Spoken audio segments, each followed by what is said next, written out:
साथियों, मैं हूं विकास कुमार और मैं लेकर आ गया हूं आपके लिए आज का करंट अफेयर्स जो कि एक तरह से धमाकेदार आपके लिए सेशन रहने वाला है। इस करंट अफेयर्स में हम महत्वपूर्ण देश दुनिया की खबरों की बात करने वाले हैं जो कि आने वाले किसी भी एग्जाम में आपके लिए बहुत ही ज्यादा इंपॉर्टेंट रोल रखेगा, क्योंकि एग्जाम में ट्यूशन से आपका करंट अफेयर्स का लगभग पिछले 6 महीने का आपसे पूछा जाता है। कुछ दिनों से आपकी रेगुलर क्लास नहीं बन पा रही थी, इसी के कारण आपको बहुत ज्यादा परेशानी और क्वेश्चंस को देखने को नहीं मिल रहे थे। लेकिन जो आज हम पढ़ने वाले हैं, जो करंट अफेयर्स के हमारे अभी हाल ही में के दिनों में जो कुछ ही दिनों में ट्यूशन बने, उन ट्यूशंस को मैं लेकर आया हूं और उनकी जो भी डिटेल्स होगी उनके बारे में हम जानकारी इकट्ठा करेंगे और आपको समझाने की मैं कोशिश करूंगा। साथ के साथ साथियों मैं ये भी बताना चाहता हूं आपको कि यदि आपने इस सेशन को शेयर नहीं किया हो तो एक बार इस सेशन को धमाकेदार आप शेयर कर दो और सभी साथियों को बुला लो कि विकास की करंट अफेयर्स की क्लास लग चुकी है। और डेली करंट अफेयर्स को देखने के लिए आप सुबह मॉर्निंग को मंडे से सैटरडे 8 to 9 में आप क्लास ज्वाइन होने आ जाया करो और सभी साथियों को बता दिया करो।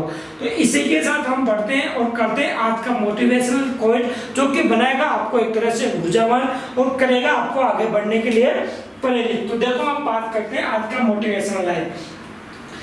रख हौसला वो मंजिल भी आएगा, पैसे के पास चल के समंदर भी आएगा, थककर ना बैठिए मंजिल की मुसाफिर, मंजिल भी मिलेगी और मिलने का मजा भी आएगा। तो मेरे प्यारे बच्चों, आप थककर मत बैठो, मंजिल को पाने के लिए निरंतर आगे बढ़ते जाओ। आत्मविश्वास के साथ आप आगे बढ़ोगे तो यूं मान के चलो आपको कोई भी परेशानी नहीं होने वाली।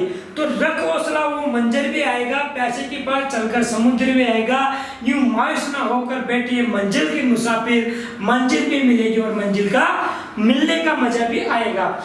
समय कहीं जख्म देता है इसलिए घड़ी में फूल नहीं कांटे होते हैं। समय कहीं जख्म देता है इसलिए घड़ी में फूल नहीं कांटे होते हैं। और इन्हीं कांटों के दम पर, इन्हीं कांटों पे गुजरकर, इन्हीं मेहनत के दम पर अपने लक्ष्य प्राप्ति की ओर अग्रसर होते हुए जाना है और एक दिन अपने लक्ष्य प्राप्ति को, अपने आप को सफल बनाकर अपने माता पिता और अपना नाम रोशन करना है।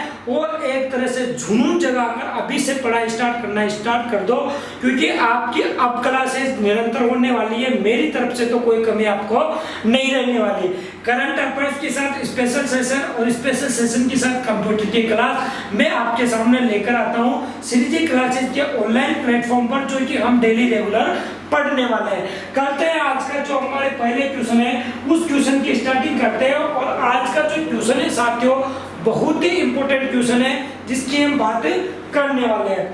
पहला ट्यूशन है और यह दोनों मीडियम में हमारा ये ट्यूशन चलने वाला है साथियों। कौन से मीडियम में? दोनों मीडियम की हम बात करते हैं, दोनों मीडियम में ये ट्यूशन चलने वाला है। एक सेकंड में इसको चेंज कर लेता हूँ। हाँ ठीक है, एक सेकंड है ना। चलो हाल ही में एक सेकंड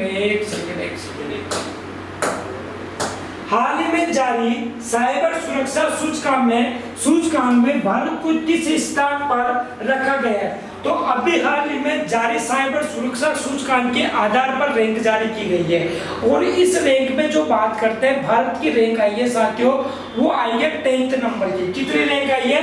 10th नंबर की रैंक आई है। और ये 10th नंबर की रैंक आई है, ये किसमें आई है? तो ये आई है साइबर सुरक्षा सूचकांक में। साइबर सुरक्षा सूचकांक क्या होता है? तो साइबर सुरक्षा ये होती है साथियों कि इंटरनेट और जो आपका सोशल मीडिया प्लेटफॉर्म है जो साइबर सुरक्षा को लेकर एक तरह से बनाया गया है। तो इंटरनेट और कंप्यूटर की सुरक्षा, एक तरह से ये साइबर सुरक्षा होती है। और इस प्रकार की सुरक्षा सूचकांक में भारत की स्थान है 10th नंबर की रैंक, जो कि पिछली बार थी 47वीं रैंक। कितनी थी भारत की रैंक? पिछली बार 47 रैंक थी और अब सुधार हुआ है 37 रैंक का। कितने रैंक का सुधार हुआ है इस साल भारत का? तो 37 रैंक का इसमें साथियों सुधार हुआ है। अगर बात करते हैं इसमें डिटेल से, तो इसमें जो फर्स्ट नंबर पे रहा है वो रहा है साथियों अमेरिका, जिसने 100 में से 100 नंबर प्राप्त किए हैं। तो फर्स्ट नंबर पे कौन रहा है? फर्स्ट नंबर पे रहा है यूएसए। दूसरे नंबर की बात करते हैं तो यूके मतलब ब्रिटेन, और दूसरा बात करते हैं संयुक्त रूप से सऊदी अरब। कौन साथियों? सऊदी अरब। तो दूसरे नंबर में सऊदी अरब, यूके और फर्स्ट नंबर पे यूएसए। अगर नल्ला पाकिस्तान की हम बात करते हैं तो नल्ला पाकिस्तान की इसमें रैंक है सुरक्षा सूचकांक में 79th रैंक। कौन सी, यहाँ पे मैं लिख रहा हूँ नल्ला, और नल्ला की मतलब पाकिस्तान की रैंक है 79th नंबर की, इसमें पाकिस्तान की रैंक है। जबकि जो धोखेबाज की हम बात करते हैं, धोखेबाज कौन है साथियों, चाइना। और चाइना की रैंक की बात करते हैं इसमें, तो इसमें चाइना की रैंक है 33, मतलब चाइना की रैंक कितनी है, 33वें नंबर की चाइना की रैंक है। तो उम्मीद करता हूँ साइबर सुरक्षा के बारे में आप समझ तो आए होंगे। कंप्यूटर और इंटरनेट की सुरक्षा की जाती है साइबर सुरक्षा को, क्योंकि किसी भी प्रकार की हैकिंग जो होती है हैकर्स द्वारा वो हैकिंग ना हो। और अभी हाल में थोड़े दिन पहले मैंने आपको अमेरिका के बारे में बताया था, जो अमेरिका की गैस पाइपलाइन है, आपने जो नाम सुना होगा रैंसमवेयर साइबर अटैक हुआ था।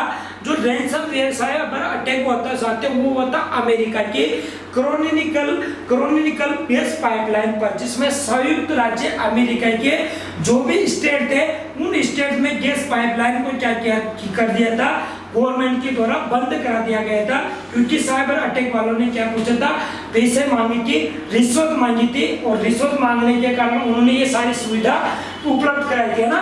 तो ये सारी सुविधा उपलब्ध कराते हैं, तो साइबर सुरक्षा वाले सारी सुविधा उपलब्ध कराते हैं। इस सूचकांक में भारत की रैंक आई है 10th नंबर पे। जो पिछले साल की तुलना में बात करते हैं तो 37 रैंक का उसमें क्या हुआ है, सुधार हुआ है। आगे चलते हैं, बात करते हैं साथियों। तो देखो बात करता हूँ, मैं बताता हूँ आपको।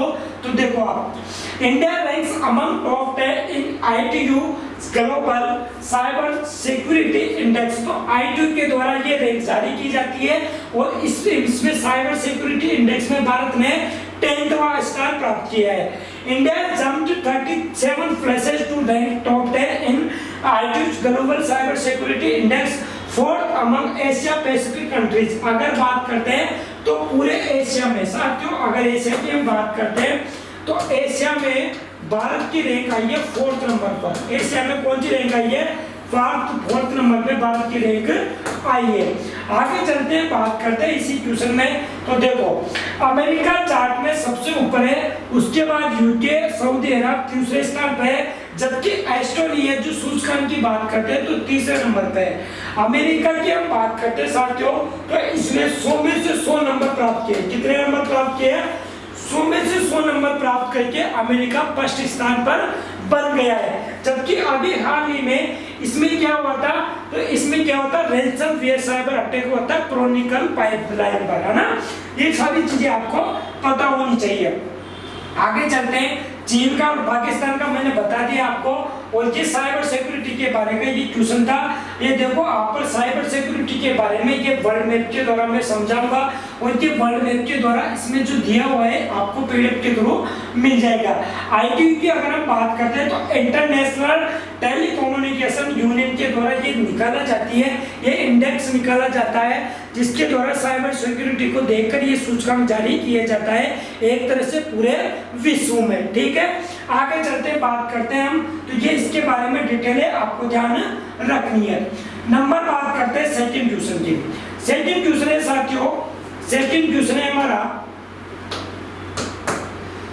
हाल ही में भारतीय नौसेना के युद्धपोत ने पूर्वी चीन सागर में किस देश के पोत के साथ, किस देश के जहाज के साथ सैन्य अभ्यास किया है।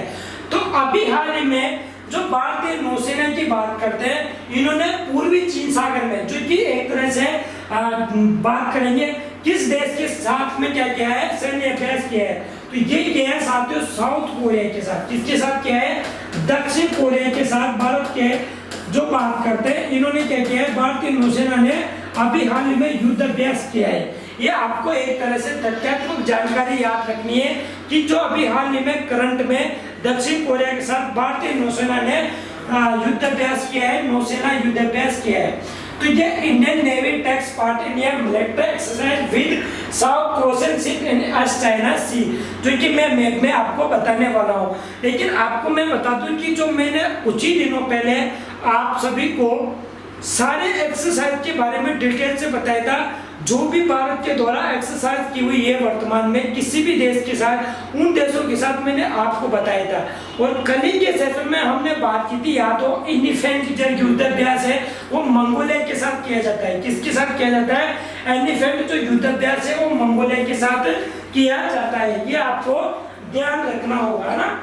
आगे चलते हैं, इसमें देखो मैं बताता हूँ आपको, तो देखना ये आपको युद्धाभ्यास दिखाई दे रहा होगा जिसका नाम है डेगू क्लास। डेगू क्लास का नाम का इसका है, जिसने Indian Navy indigenous SW corvette INS Kiltan जो undertook the exercise with Republic Korea ship ROKS Gyeongnam and the Daegu class के साथ इन्होंने युद्धाभ्यास किया। तो भारत की ओर से जो था आईएनएस किल्तान ने दक्षिण कोरिया के आईएनएस किल्तान की बात करते तो भारत की तरफ से आईएनएस किल्तान था, और इसने दक्षिण कोरिया के साथ में जो शिप था रॉक्स जेनगाम और डेगूस क्लास नाम से, इनके साथ युद्धाभ्यास किया है नौसेना ने दक्षिण कोरिया के साथ।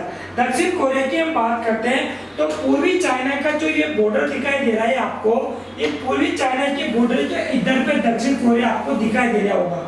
दक्षिण कोरिया के इधर है आपको जापान, ये सी ऑफ जापान है, और ये ईस्ट चाइना सी है जिसका जो हम बात कर रहे हैं समुद्र के इस तरह क्या है, ये येलो सी है। येलो सी के साथ में साउथ कोरिया की सीमा लगी हुई है जिसकी राजधानी है सियोल। क्या नाम राजधानी है?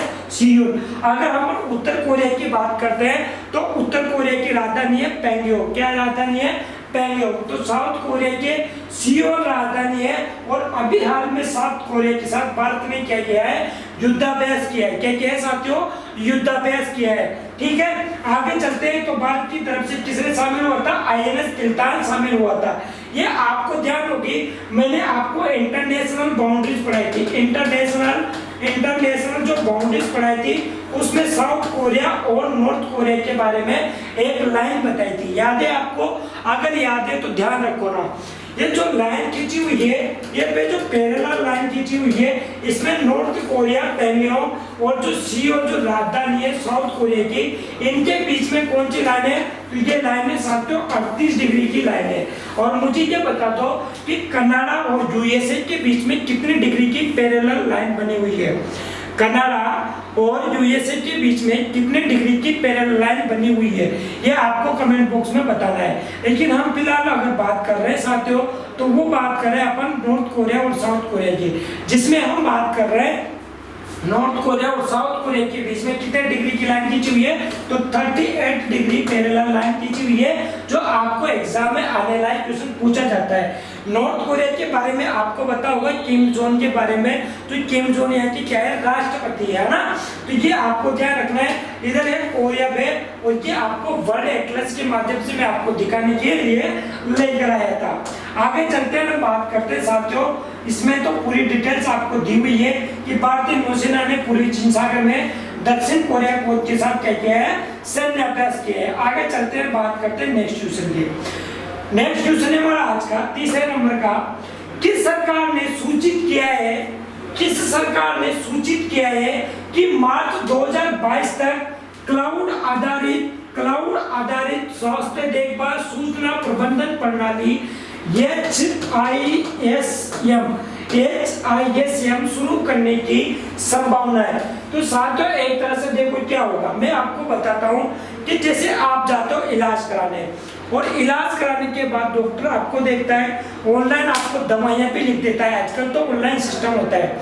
लेकिन दिल्ली सरकार ने अभी हाल ही में क्या किया, अरविंद केजरीवाल जी ने तो एक तरह का सिस्टम लॉन्च किया है। उस सिस्टम में क्या होगा, जैसे कि आज आप बीमार हो, डॉक्टर ने पर्ची दे दी आपको दवाइयों की, और दवाइयों की पर्ची देकर आप क्या करने गए, दवाइयाँ लेकर घर चले गए। लेकिन मान लो कल आज के 6 महीने बाद कोई आदमी वही बीमार हो जाता है, और बीमार होने के बाद डॉक्टर के पास जाता है, जो कि अलग डॉक्टर होगा, उनके पास नहीं जाता जिनके पास पिछली बार इलाज कराया था, है ना।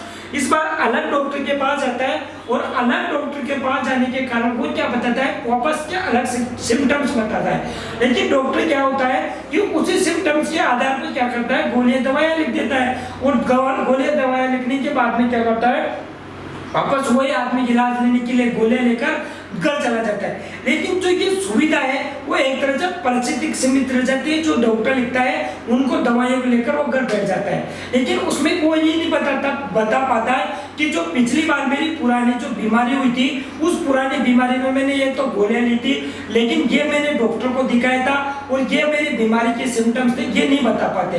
तो एक तरह से इस प्रकार का डाटा रिकॉर्ड रखने के लिए, क्योंकि जो भी आप बीमार हो डॉक्टर के पास जाओगे और डॉक्टर क्या करेगा, एक तरह से इसको ऑनलाइन माध्यम से क्या करेगा, इसको जोड़ लेगा।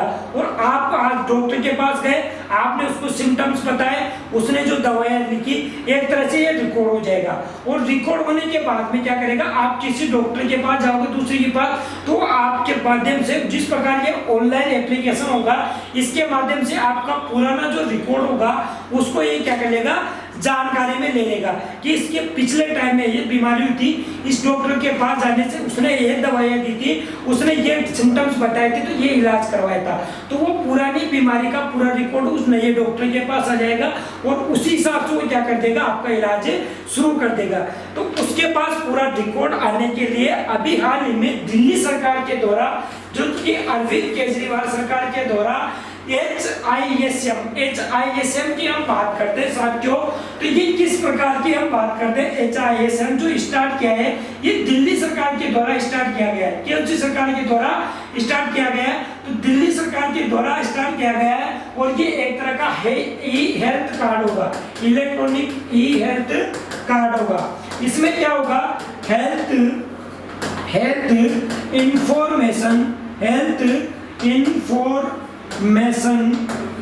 इंफॉर्मेशन की हम बात करते हैं, तो हेल्थ मैनेजमेंट इंफॉर्मेशन सिस्टम की बात कर रहे हैं, HISM, health information system management इसका नाम होगा।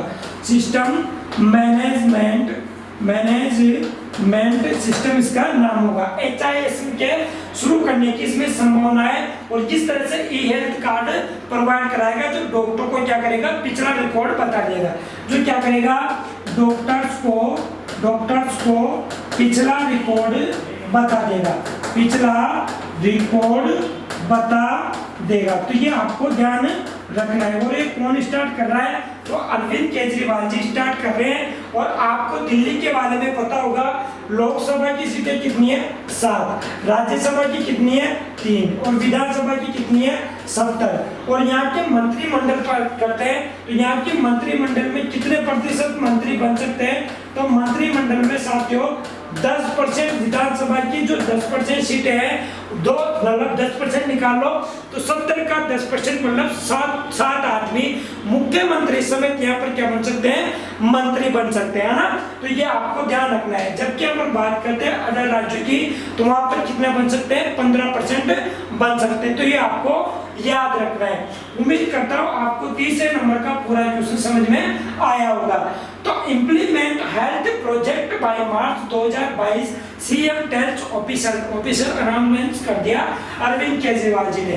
स्वास्थ्य योजना की स्वास्थ्य परियोजना की प्रगति की समीक्षा करते हुए ये घोषणा की है, जिसे क्लाउड आधारित स्वास्थ्य देखभाल सूचना प्रबंधन प्रणाली HIM जो मार्च 2022 तक शुरू की जाने की संभावना है। ये स्टार्ट किया है, हेल्थ मैनेजमेंट इंफॉर्मेशन सिस्टम नाम रखा गया है ना।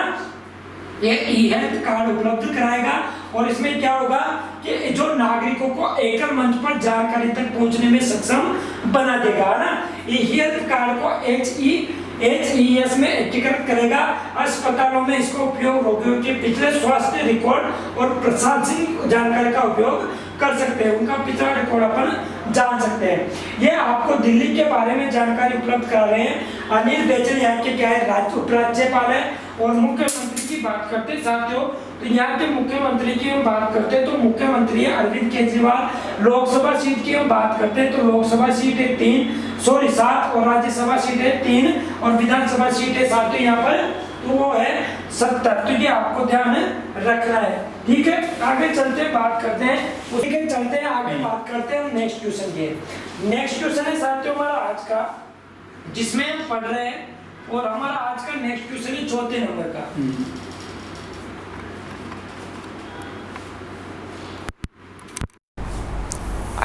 नेक्स्ट क्वेश्चन है साथियों हमारा आज का 4 नंबर का, जो हम पढ़ रहे हैं एक तरह से, किस बैंक ने चिकित्सा डॉक्टरों के लिए भारत का सबसे व्यापक बैंकिंग समाधान लॉन्च किया है। तो ये किस बैंक के द्वारा अभी हाल ही में चिकित्सा डॉक्टरों के लिए भारत का सबसे व्यापक बैंकिंग समाधान लॉन्च किया है। तो किस बैंक के द्वारा चिकित्सा डॉक्टरों के लिए एक तरह से डॉक्टर्स को क्या किया जाएगा, इसमें बुलाया जाएगा और डॉक्टर्स को लोन उपलब्ध कराया जाएगा। क्या उपलब्ध कराया जाएगा? लोन उपलब्ध कराया जाएगा। और लोन क्यों उपलब्ध कराएगा? कि लोन उपलब्ध कराने से डॉक्टरों को प्रति क्या होगा, डॉक्टर आएंगे और डॉक्टर आने के बाद डॉक्टर रुपए वाले होते हैं और रुपए वाले होते हैं तो डॉक्टर्स को लोन देंगे और लोग डॉक्टर से क्या करेंगे, ये पैसे कमाएंगे। कौन स्टार्ट कर रहा है? तो ये डॉक्टर्स के लिए स्टार्ट कर रहा है आईसीआईसीआई बैंक। आईसीआईसीआई बैंक क्या करेगा, डॉक्टर्स को लोन देगा। लोन किस प्रकार का देगा कि जो भी नर्सिंग स्टूडेंट है, मेडिकल स्टूडेंट है, नए नए डॉक्टर, उनको क्लिनिकल डॉक्टर्स के लिए हॉस्पिटल बनाने के लिए, इनके लिए ही क्या करेंगे, लोन देंगे। तो भारतीय जो किस बैंक ने चिकित्सा डॉक्टर के लिए भारत का सबसे व्यापक बैंक समाधान लॉन्च किया है? तो ये लॉन्च किया है आईसीआईसीआई बैंक ने।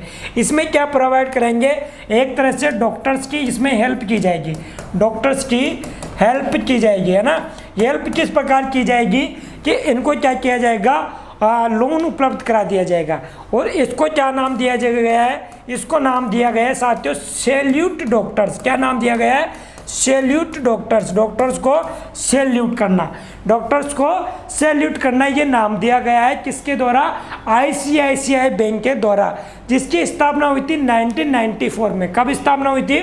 1994 में आईसीआईसीआई बैंक की स्थापना हुई थी। और इसकी बात करते हैं जो कि गिरीश चंद्र चतुर्वेदी। कौन?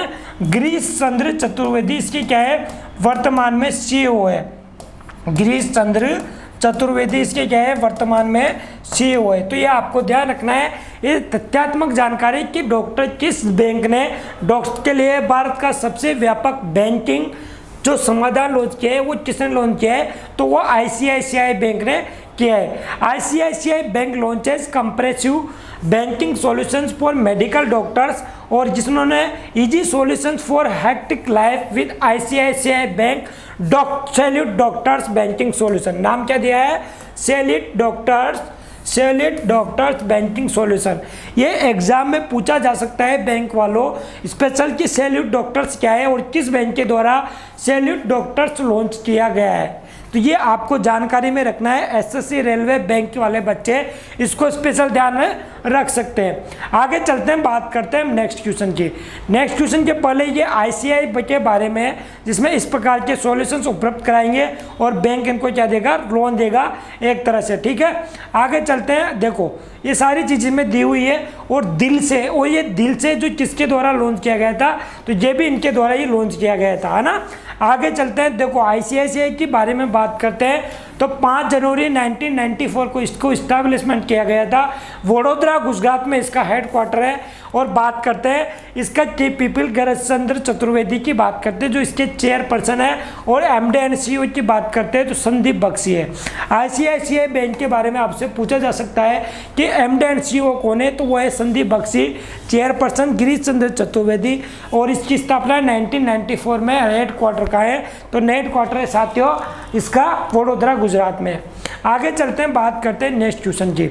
इसके बारे में पूरी यहाँ पर डिटेल दी हुई है कि डॉक्टर्स को क्या करेंगे, अनुकूलित बैंकिंग के साथ मूल्यवर्धित सेवाएं प्रदान करेगा, जिसमें एक प्रकार से मेडिकल छात्र और वरिष्ठ चिकित्सा सलाहकार को अस्पताल या किसी क्लिनिक का मालिक तक शामिल किया जाएगा।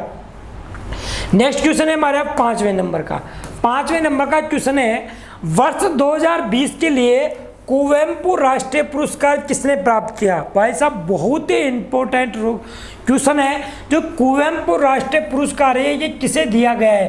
तो ये दिया गया है साथियों राजेंद्र किशोर पांडा को। किसे दिया गया है? राजेंद्र किशोर पांडा को दिया गया है। अब इन्हें क्यों दिया गया है, तो पहले तो बात करते हैं कुवेम्पु पुरस्कार का नाम क्या है। कुवेम्पु पुरस्कार क्यों दिया जाता है, तो ये साहित्य के क्षेत्र पे दिया जाता है। किसके क्षेत्र में? साहित्य के क्षेत्र में ये दिया जाता है। कहाँ का पुरस्कार है, तो ये उड़िया भाषा के लिए दिया गया है। उड़िया भाषा कहाँ की, तो उड़िया भाषा साथियों उड़ीसा की। कहाँ की? उड़ीसा की उड़िया भाषा। और ये साहित्य का पुरस्कार दिया गया है राजेंद्र किशोर पांडा को। कितनी राशि दी जाती है इसमें? तो इसमें दी जाती है साथियों, राशि की हम बात करते हैं तो राशि दी जाती है 5 लाख रुपए। कितनी? 5 लाख रुपए इसमें राशि दी जाती है। राजेंद्र कुमार पांडा को कुवेम्पु राष्ट्रीय पुरस्कार दिया गया है उड़िया भाषा के लिए। एक तरह से उड़ीसा के जो बात करते हैं इसमें राशि दी जाती है 5 लाख रुपए की।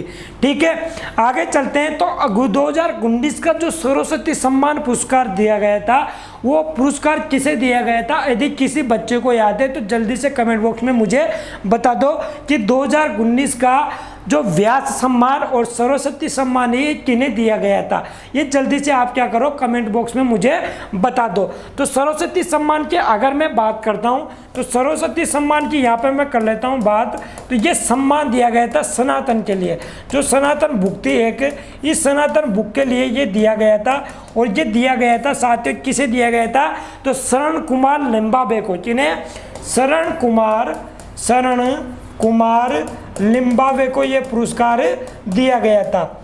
अगर बात करते हैं व्यास सम्मान की, कौन से सम्मान की बात करते हैं? तो व्यास सम्मान 2019 का दिया गया था शरद पगारे को। व्यास सम्मान की हम बात करते हैं जो कि 2019 का ये किसे दिया गया था?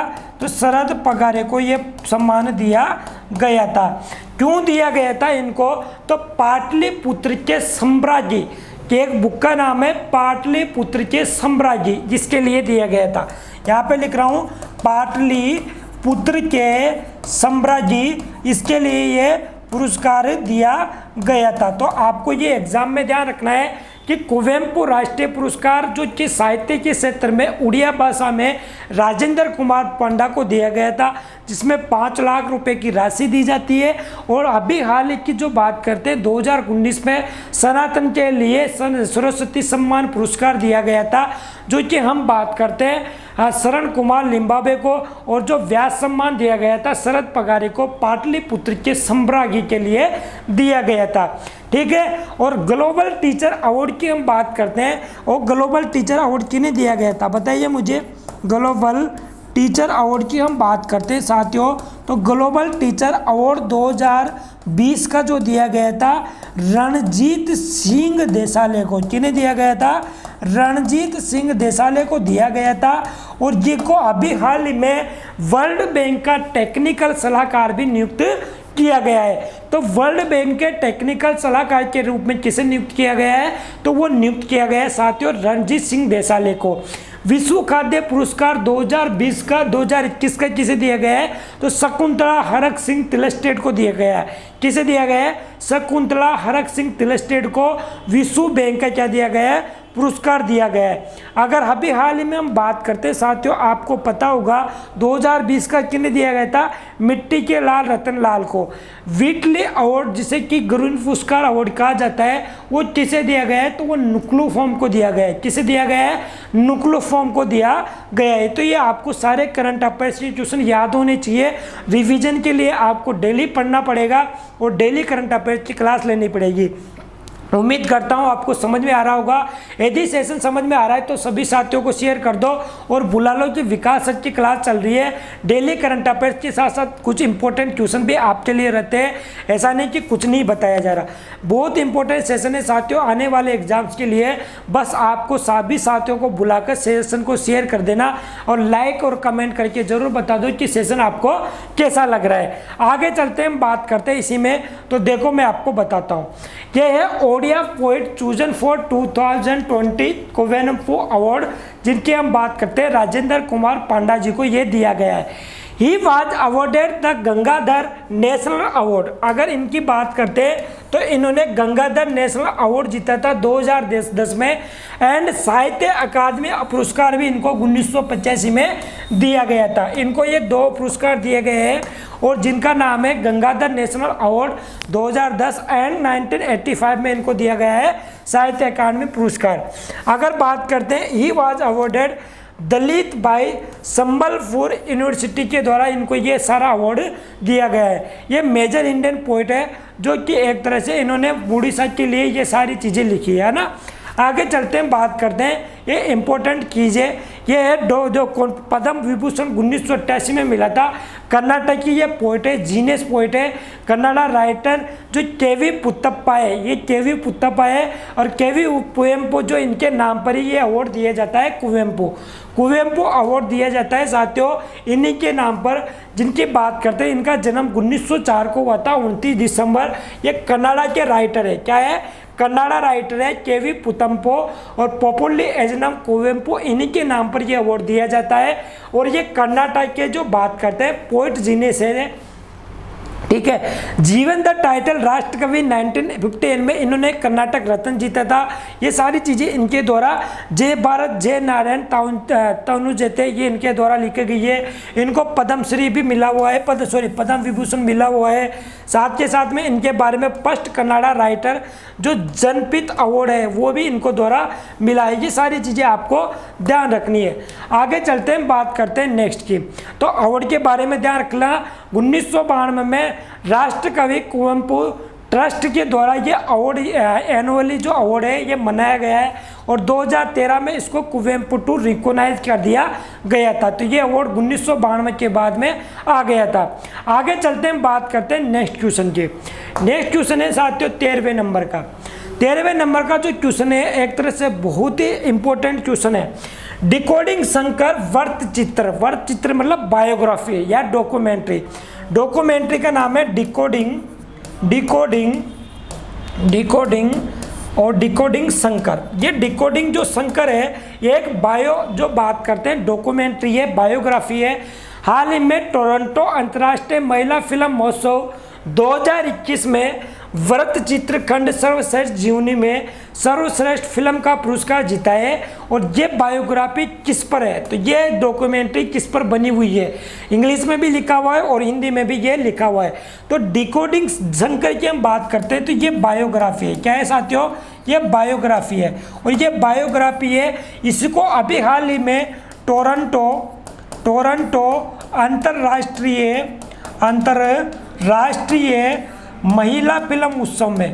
महिला फिल्म महोत्सव जिसकी हम बात करते हैं 2021 में आयोजित हुआ है। और ये कब से आयोजित होने लगा है, ये 1976 से आयोजित होने लगा है। तो ये 1976 से आयोजित होने लगा है टोरंटो अंतर्राष्ट्रीय महिला फिल्म उत्सव, जो कि कनाडा पे आयोजित होता है। कहाँ आयोजित होता है, कनाडा में आयोजित होता है। और अभी हाल ही में इसमें सर्वश्रेष्ठ जीवनी जिसमें बेस्ट बायोग्राफिकल की बात करते हैं, इसमें जो अवार्ड मिला है वो किस डॉक्यूमेंट्री के लिए मिला है, तो ये मिला है साथियों शंकर महादेवन को। किन्हें मिला है, शंकर महादेवन को। ये शंकर महादेवन को मिला है जो कि एक प्रकार की क्या है साथियों, सिंगर है, एक तरह की क्या है, ये सिंगर है, संगीतकार है। और इन्हीं को ये अवार्ड दिया गया है इसमें सर्वश्रेष्ठ वृत्तचित्र के लिए, क्या है, डॉक्यूमेंट्री जिसका नाम है डिकोडिंग शंकर। और इसी में अभी हाल ही में जो कि इसमें दिया गया है टोरंटो अंतर्राष्ट्रीय महिला पुरस्कार, जो महिला उत्सव है, अंतर्राष्ट्रीय महिला फिल्म महोत्सव है 2021 का, इसमें सर्वश्रेष्ठ फिल्म पुरस्कार दिया गया है, वो दिया गया है शंकर महादेवन को। आगे चलते हैं, इसमें मैं आपको बताता हूँ। तो देखो, international recognisation for film for Shankar Mahadevan, ये है जो ये एक तरह की क्या है, संगीतकार है, इनको ये दिया गया है। ये देखो बात करते हैं डिकोडिंग शंकर, इनके द्वारा ये लिखी गई है। ये फिल्म लिखी गई थी जिनका नाम है दीप्ति पिल्लाई सीवान, इन मैडम के द्वारा ये फिल्म क्या की गई थी, डायरेक्ट की गई थी, है ना। ये है संगीतकार और इनको ये मिला गया है, ठीक है। आपको यहाँ पर सारी चीज़ें देखने को मिल जाएगी। ये पुरस्कार है जो इनको दिया है, ये सर्टिफिकेट दिया गया है इनके अचीवमेंट के लिए।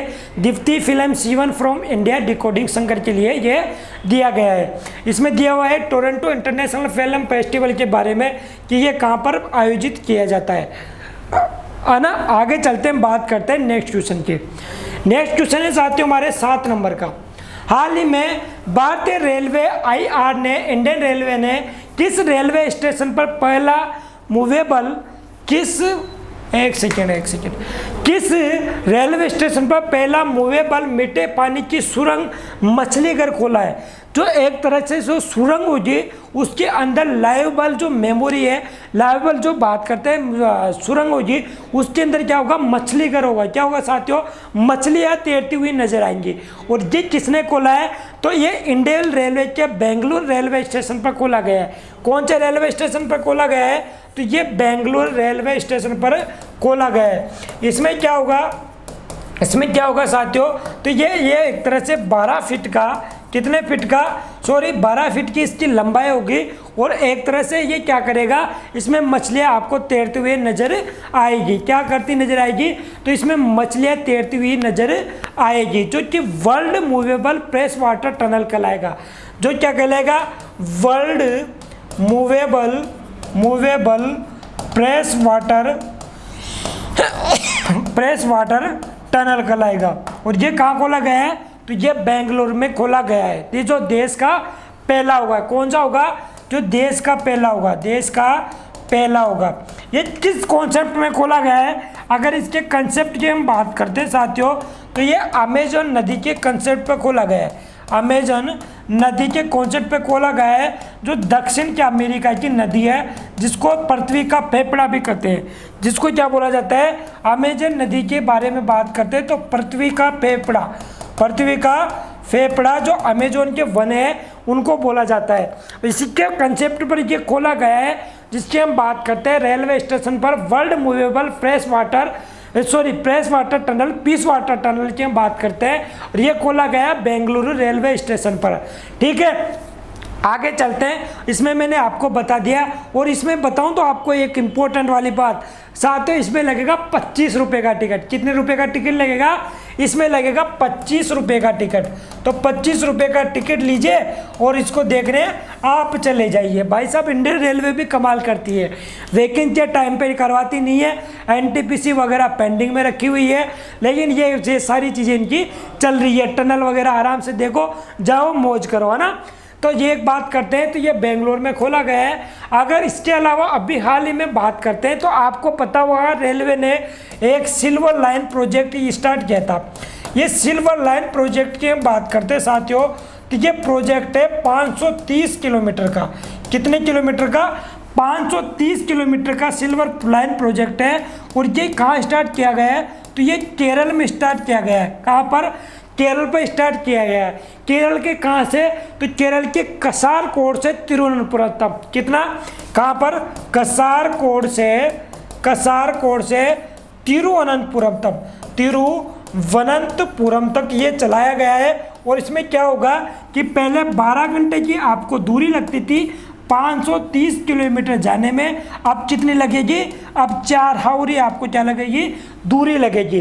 तो ये सिल्वर लाइन प्रोजेक्ट के बारे में आपको ध्यान रखना है। लेकिन बात करते हैं भारत की पहली अंडर वाटर जो रेल है, भारत की पहली अंडर वाटर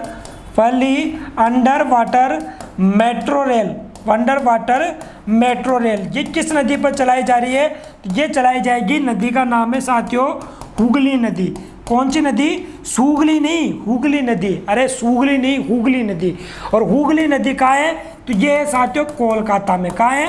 कोलकाता में हुगली नदी पर स्टार्ट की गई है। अभी हाल में जो बात करते हैं आउटस्टैंडिंग जो इंजीनियरिंग अचीवमेंट है, जो दिल्ली मेट्रो को मिला था, कल परसों मैंने बताया था, जो जापान के द्वारा दिया गया था। याद है आपको? जो भारत की पहली जो मेट्रो ट्रेन थी वो कोलकाता ने चलाई थी 1984 में। कब चलाई थी? 1984 में चलाई थी, है ना। अगर हम बात करते हैं ऑक्सीजन एक्सप्रेस जो चलाई गई थी भारतीय रेलवे के द्वारा, ये कहाँ से कहाँ तक चलाई गई थी? तो कोरोना काल में भारत के द्वारा ऑक्सीजन एक्सप्रेस चलाई गई थी।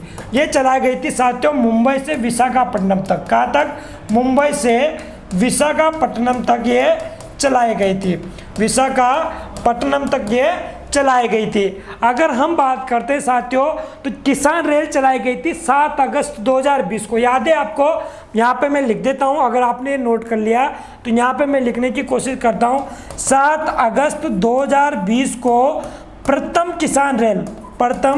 किसान रेल ये कहाँ से कहाँ तक चलाई गई थी?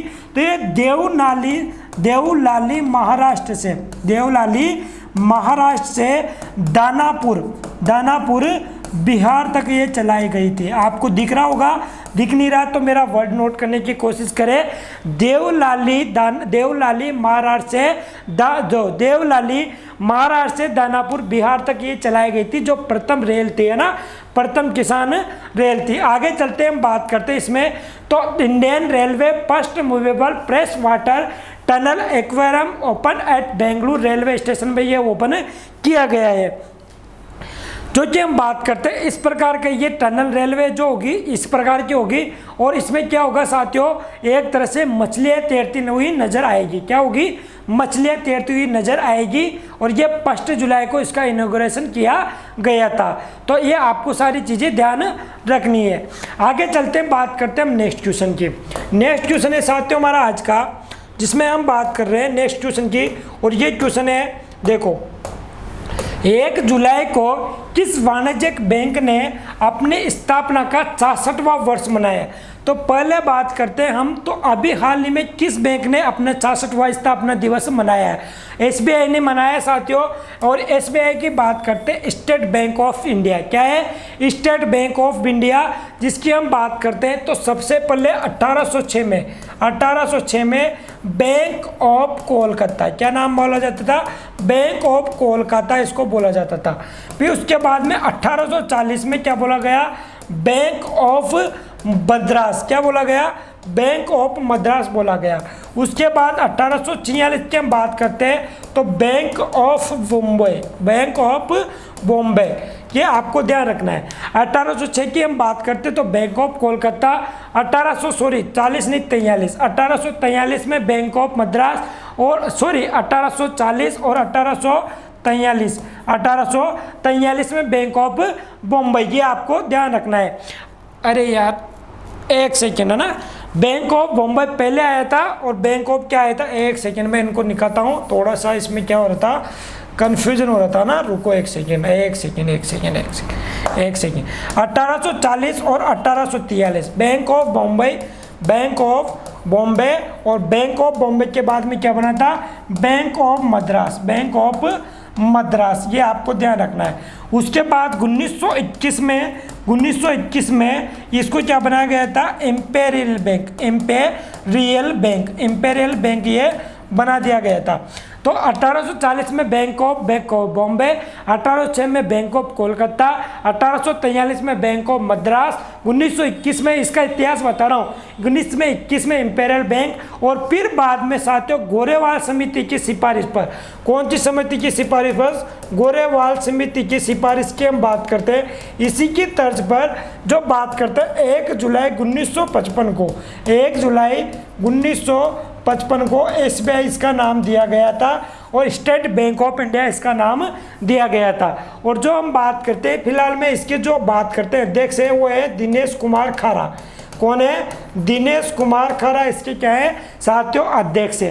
तो ये सारी चीज़ें आपको बैंक ऑफ जो बात करते हैं कोलकाता के बाद में बैंक ऑफ बॉम्बे, और बात करते हैं 1843 में बैंक ऑफ मद्रास, गोरेवाल समिति के आधार पर बात करते हैं। तो ये सारी चीज़ें आपको ध्यान रखनी है। पहला चुनावी बॉन्ड जारी करने वाला भी कौन सा बैंक है?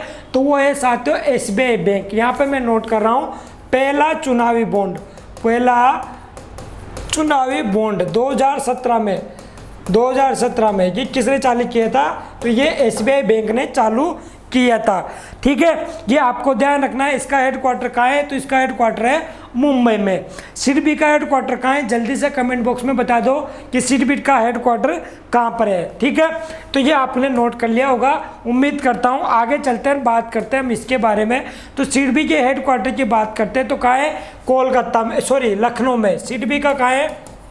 सिडबी का लखनऊ में, है ना, लखनऊ में इसका हेडक्वार्टर है। नाबार्ड की बता दो, चलो नाबार्ड बता दो, नाबार्ड के बारे में मुझे बता दो जल्दी से कमेंट बॉक्स में कि नाबार्ड के बारे में आपको क्या जानकारी है।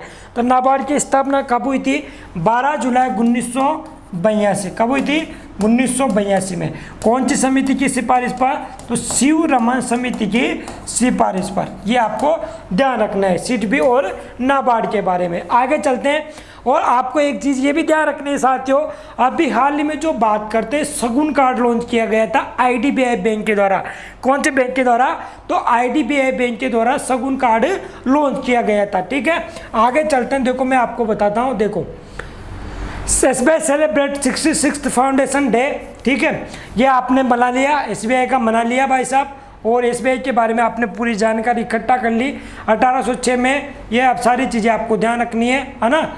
और यहाँ पर पूरी चीज़ें दिखी हुई है और इसमें दिया हुआ है कि सारी चीज़ें आपको 1806 में इंपीरियल बैंक ऑफ इंडिया के माध्यम से ये कलकत्ता से निकला है। ये सारी चीज़ें में डिटेल में दी हुई थी।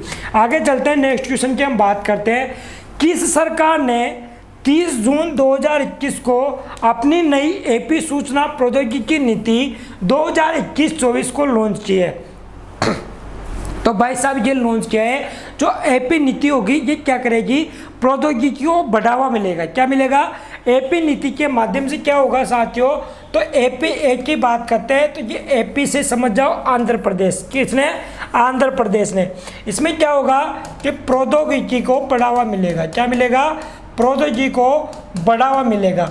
और प्रौद्योगिकी को बढ़ावा मिलने के साथ साथ क्या होगा कि जो व्यापार की बात करके साथ में रोजगार को भी बढ़ावा मिलेगा। किसको? रोजगार को बढ़ावा मिलेगा।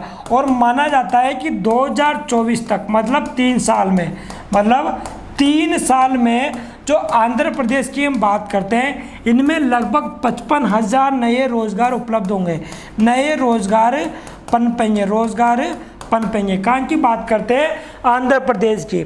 आंध्र प्रदेश की बात करते हैं तो सीएम कौन है? वाईएस जगनमोहन रेड्डी। कौन है साथियों? वाईएस एक सेकेंड, वाईएस जगनमोहन रेड्डी क्या है? जगनमोहन रेड्डी यहाँ के क्या है? सीएम है। यहाँ की अगर राज्यपाल की बात करते हैं तो यहाँ के राज्यपाल को कनिंग रत्न पुरस्कार मिला था। गवर्नर को कनिंग रत्न पुरस्कार विजेता यहाँ के राज्यपाल है जिनका नाम है विशु चंद्र हरिभूषण। क्या नाम है साथियों? विशु चंद्र हरिभूषण यहाँ के राज्यपाल का नाम है जिनको कनिंग रत्न पुरस्कार विजेता माना जाता है। तो ये आंध्र प्रदेश के बारे में डिटेल है। अभी हाल ही में आंध्र प्रदेश के द्वारा जो एक तरह से साल्ट कार्यक्रम लॉन्च किया गया था। कौन सा? साल्ट कार्यक्रम। ये साल्ट कार्यक्रम क्या करेगा? तो ये टीचर्स को ट्रेनिंग देगा। किसको? टीचर ट्रेनिंग देगा, उनको गुणवत्ता प्रदान ट्रेनिंग उपलब्ध कराई जाएगी साल्ट कार्यक्रम के माध्यम से।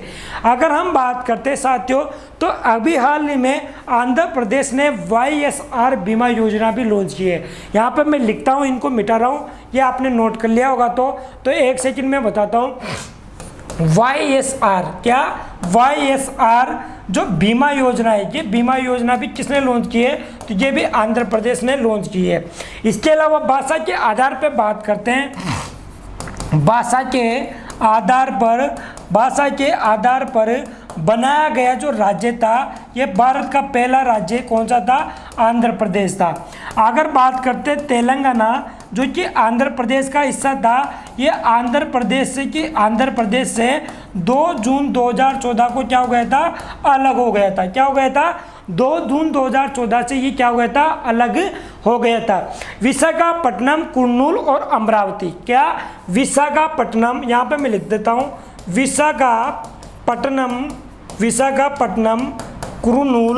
कुर्नूल और अमरावती। यहाँ की कितनी राजधानी है? 3 राजधानी है। विशाखापट्टनम, कुर्नूल और अमरावती यहाँ की 3 राजधानियाँ हैं। ठीक है, ये आपको ध्यान रखना है। और ये एपी सूचना प्रौद्योगिकी जो लॉन्च की है वो किसने लॉन्च की है? तो वो आंध्र प्रदेश सरकार के द्वारा लॉन्च की गई है। चलते आगे बात करते हैं इसमें। तो देखो आपको मैं बताता हूँ।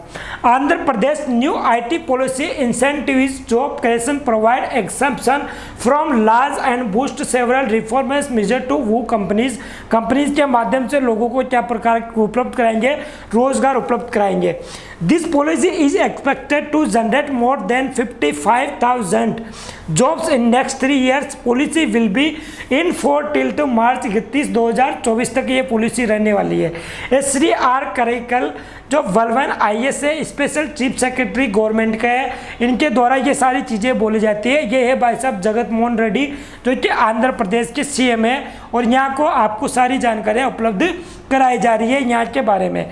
आंध्र प्रदेश की हम बात करते हैं साथियों, तो यहाँ की जो राजधानी है, मेन राजधानी की हम बात करते हैं, इसमें लिखी हुई है अमरावती, और विश्व चंद्र भूषण यहाँ के क्या राज्यपाल है, YS जगन मोहन रेड्डी मुख्यमंत्री है। लोकसभा सीटें 25 है, राज्यसभा सीटें 11 है, विधानसभा 175, और यहाँ पर विधान परिषद भी है 58।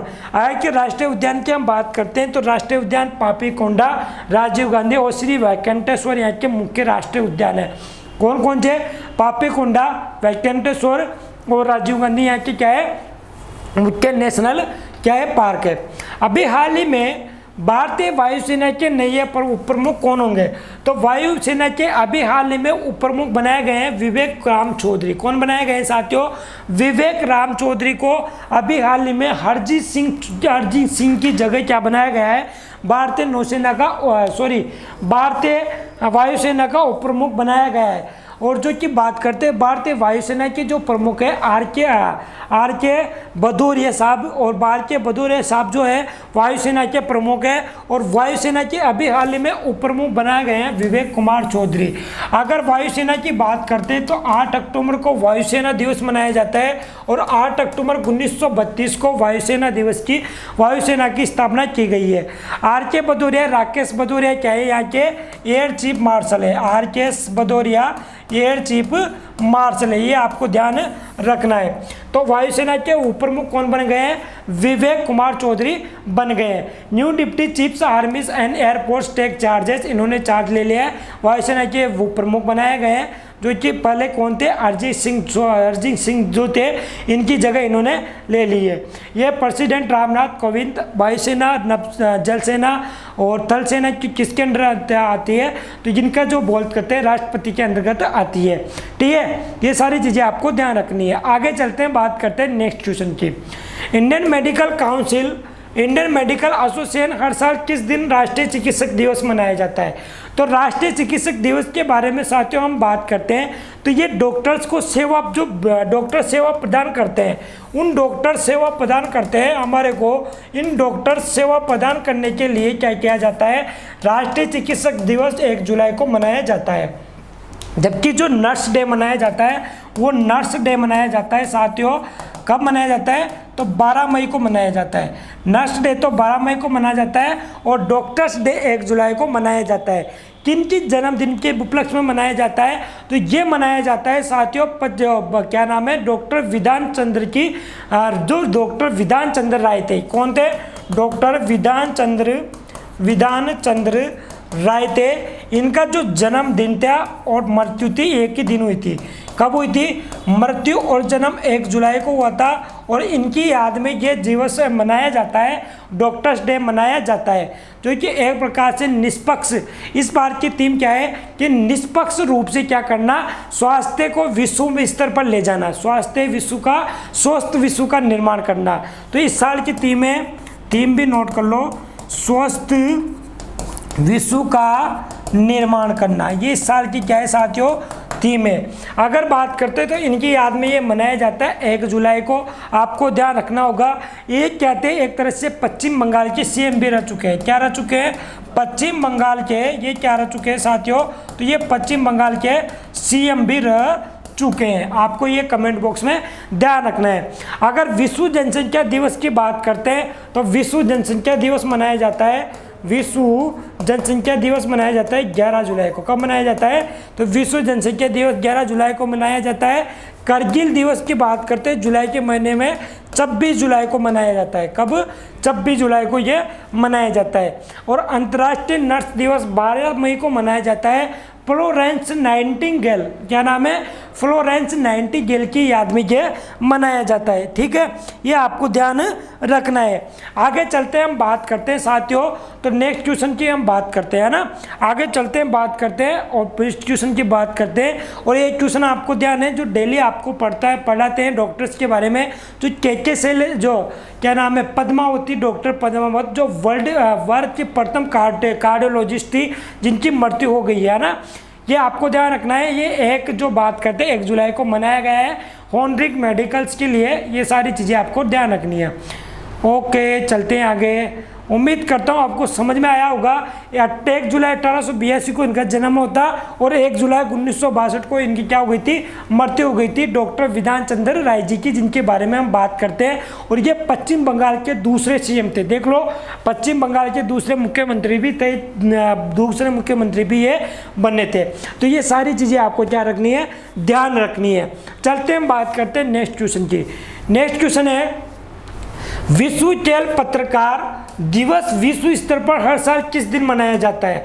2 जुलाई, 26 जून, 12 जून या 13 जून को? उम्मीद करता हूँ आपको ये क्वेश्चन देखना है और इसका कमेंट बॉक्स में आपको क्या करना है, कमेंट बॉक्स में आपको जवाब देना है। क्या करना है, कमेंट बॉक्स में जवाब देना है। एक काम करना, सभी साथी जाना और सभी साथी क्या करना, कमेंट बॉक्स में इसका जवाब देना, क्योंकि भागना नहीं है इसका। अगर आपको आंसर नहीं आता तो कहीं से भी ढूंढ कर लाओ, आंसर कमेंट बॉक्स में देकर जाओ।